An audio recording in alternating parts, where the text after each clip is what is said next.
people are dead and 2 others injured following a drive-by shooting in Allman, Kingston last night. The incident took place on Prince of Wales Street. Kirk Wright has more. Thank you very much, Anthony. Now, our information is that persons were on Prince of Wales Street in Allman Town playing dominoes and drinking alcohol. And about 7:15, 2 cars drove onto the street, stopped in the vicinity of the men.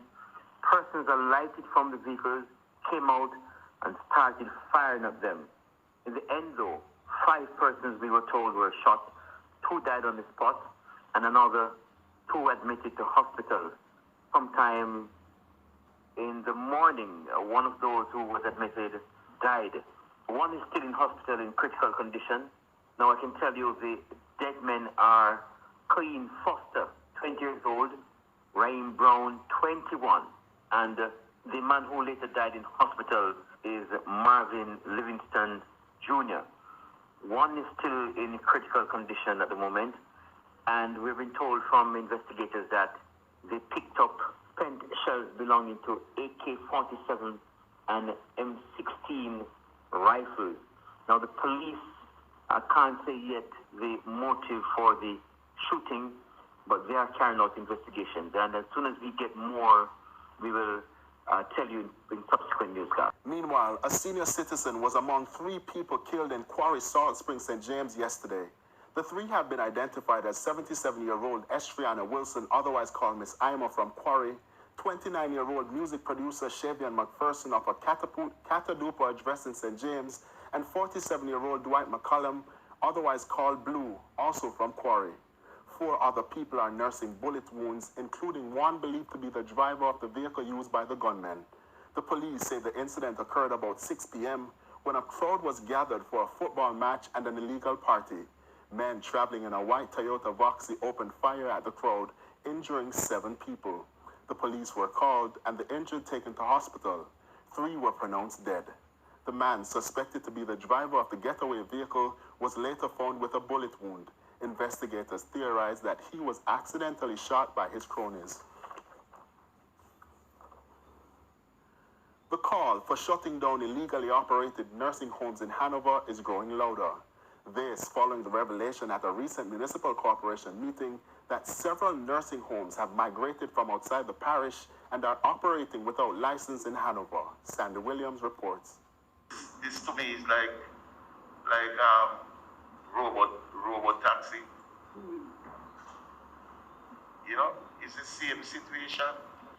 Chairman of the Hanover Municipal Corporation, Sheridan Samuels, expressing his view about the matter of nursing homes operating illegally in the parish. The topic was once again on the agenda of the corporation's first monthly meeting for 2021. The matter has been on the books for some time now, and since the fight against the COVID-19 pandemic is not over, the corporation is insisting that something must be done to clamp down on the illicit practice, even if it means to make an example out of one of the facility. You have to be trained. We need to know what is going on. If you're going to be having these homes, then the owners must be certified. They must go through some form of protocol. And every time they do that, we can't just say to them, just get yourselves organized. It's an insult to those of us who sit here. So, sir, we need now to set an example. We need to shut them down because we need to teach them that those who are thinking about coming back to this parish or coming to this parish, period, to do any illegal stuff, then we have some form of defense here. According to information which came up in the meeting, it was revealed that several nursing homes formerly located outside the parish have been moved into Hanover without any permission given by the local authorities. It reached a stage where I think I'm going to ask that we ask your department to do a thorough investigation on all the nursing homes that we have properly structured and properly registered within the parish itself. You know, there must be some guidelines. At present, at parish level, we will monitor, we will recommend requirements. If they are not fulfilling those requirements, then the closure notice will be served. And then further legal action will be taken. Christopher Tufton says he will not resign from his stance that the contractors of the rehabilitation work at Cornwall Regional Hospital are out of their depth in hospital construction. More in this report. Not backing down. Health Minister Dr. Christopher Tufton, after citing inexperience as the reason for the delays in the rehabilitation work at Cornwall Regional Hospital in St. James. The minister's statement has not been well received by many who have since laced criticisms and objections. Following a tour at the facility on Friday, journalists put the issue to the health minister again. It's a factual statement I've made. That is not to say that we don't have technically competent contractors. And maybe one of the problems is that people are interpreting that statement to suggest that somehow we don't feel that the contractors here are technically competent. Of course, we have good engineers. Of course, we have good builders. Of course, we have good project managers. I'm speaking in the context of this particular project, the hospital project. And I'm not going to resign from that. I mean, that's my position. The government has indicated that it will be seeking international expertise to overcome the challenges with the project at Cornwall Regional Hospital. But opposition spokesman on health, Dr. Maurice Guy, has described the decision to look overseas as a gross affront to contractors and engineers in Jamaica.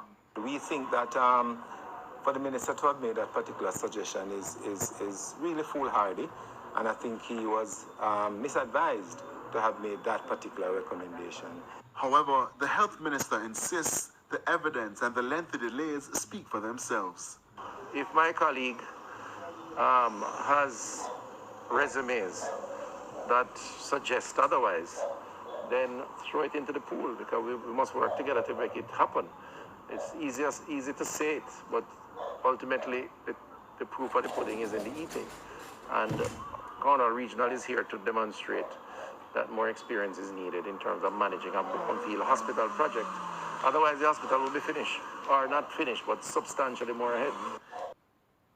A 63-year-old woman from Kingston and St. Andrew and a 64-year-old man from St. Mary are the latest to die from COVID-19 in Jamaica, pushing the island's death toll to 326. The Ministry of Health says one more death is being investigated. Meanwhile, the country's COVID-19 case count now stands at 14,274. 130 new positive cases were reported yesterday. The number of persons hospitalized with COVID-19 has climbed to 113. 13 are in critical condition. With new guidelines expected to kick in next week for return travel to at least 3 countries, the Tourism Ministry is hopeful that measures being implemented will help travelers comply with the new requirements. As we hear in this report from Prince Moore, negative COVID-19 tests will be a requirement to return home. In the meantime, Tourism Minister Ed Bartlett says the return of cruise shipping might be longer than anticipated. The island's tourism sector could face major setbacks if quick action is not taken to address measures which have been instituted by some of the country's largest tourism market.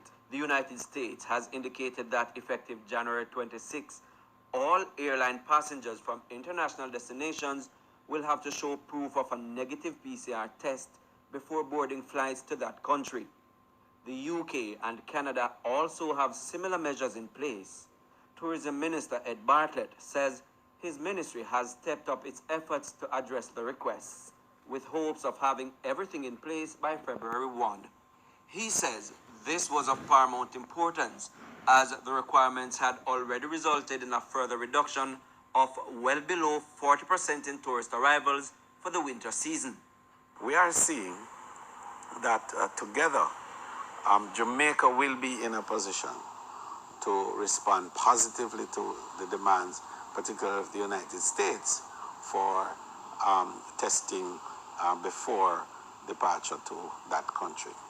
We are secondly working with the Global Rescue Team that have been at the center of the end-to-end health insurance coverage that we're seeking to enable every single visitor who comes to this country to participate in as an important cover for how we are going to be able to manage costs in relation to visitors coming to our shores.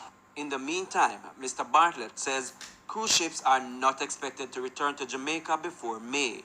He says Measures to facilitate their arrival are still being worked on. We had anticipated that sometime in March we might see a trickle, but it now is back to May. So we think that May to June of this year, crews will be back, and then we will slowly develop, the itineraries and come back to normal by this winter of 21-22. Per Island, now in the community spread phase of the respiratory illness COVID-19, at least one hospital says its finances are now taking a hit.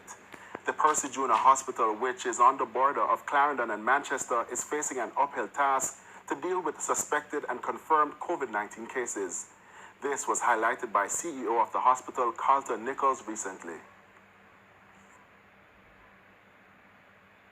We have been facing some severe challenge. As you know, COVID expenditure, major industries within the economy has been impacted in terms of adverse condition. And as a result of that, then our budget is impacted. So the CEO noted that despite the challenges, the hospital has been able to retrofit and transform one of its wards into a model facility for COVID-19 cases. COVID-19, just like other facilities, it impacts our service in terms of great demand on our staff, great demand on this unit. Mr. Nichols was speaking at the handing over ceremony of medical equipment to the hospital. An assortment of equipment was donated by the Jarrah Benevolent Society, a non-profit organization. The Percy Junior Hospital, which is a Type C facility, serves the neighboring parishes of Trelawney, Clarendon, and St. Anne. The government's program for advancement through health and education path is once again under the microscope. The Auditor General has revealed that thousands of dollars were paid out to unqualified recipients. The Auditor General's findings revealed that poor record-keeping and monitoring system are putting taxpayers' money in the social benefit program at risk. The absence of a proper application management system is also a point of contention. This leads to an excess of $250,000 in payments being made to individuals who did not meet the criteria for transitional grants. Some even received benefits after their grants should have ended. The report says a number of post-secondary students received funds up to a year after completing their programs. The issues with Beneficiaries Management Information System (BMIS) were once again highlighted. This is the same system the Auditor General flagged in another report on causing issues with the payout of grants for the government's COVID-19 care grants. The audit found that between December 2018 and April 2019, 174 names appeared more than once on the BMIS. This means one person would receive their allocated benefits 2 times or more. This error cost the government $2.8 million for that period alone. The Social Security Ministry says it is investigating the overpayments and the issue of duplicate names.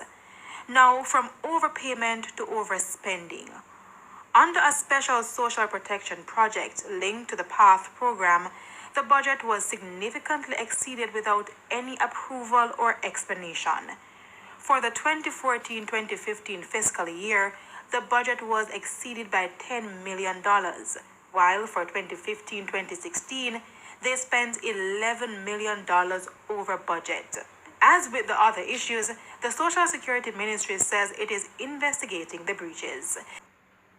Gregory Campbell, the man charged with the 2019 murder of his wife, Bishop Gibson schoolteacher Carolyn Davis Campbell, was granted bail when he appeared before the Manchester Circuit Court Friday morning.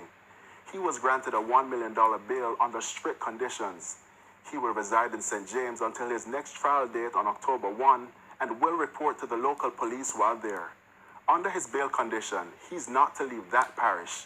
Chief Justice Brian Sykes, who heard the case in the Manchester Circuit Court, said Mr. Campbell should not have any interaction with Mrs. Campbell's family, who lives in Manchester.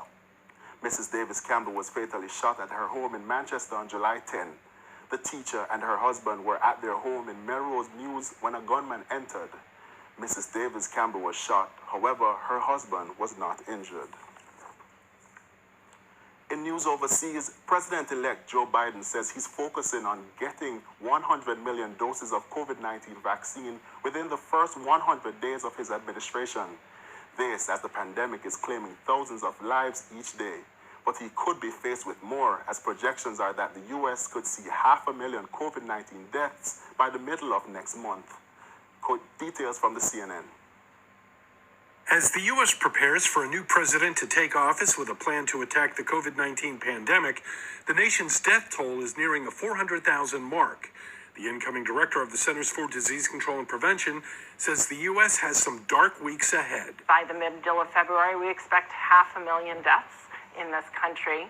That doesn't speak to the tens of thousands of people who are living with a yet uncharacterized syndrome after they've recovered. As vaccines slowly roll out, the U.S. is struggling to get the upper hand on the pandemic, especially in parts of California, where state officials say Los Angeles is the first county in the nation to report more than 1 million cases. Around 14,000 of those have died. It feels like you're waking up to a nightmare every day. It's hard to imagine that many people passing away, and each one of those is a story. It's a family. The CDC reports at least 88 cases of a highly contagious coronavirus variant, first identified in the UK, were confirmed in 14 states, and that the country has yet to see the full ramifications of spread caused by holiday travel. It's going to take weeks, if not months, to do the setup things that are necessary. We're all going to have to be patient. I do think we'll get there, but it's going to be hard.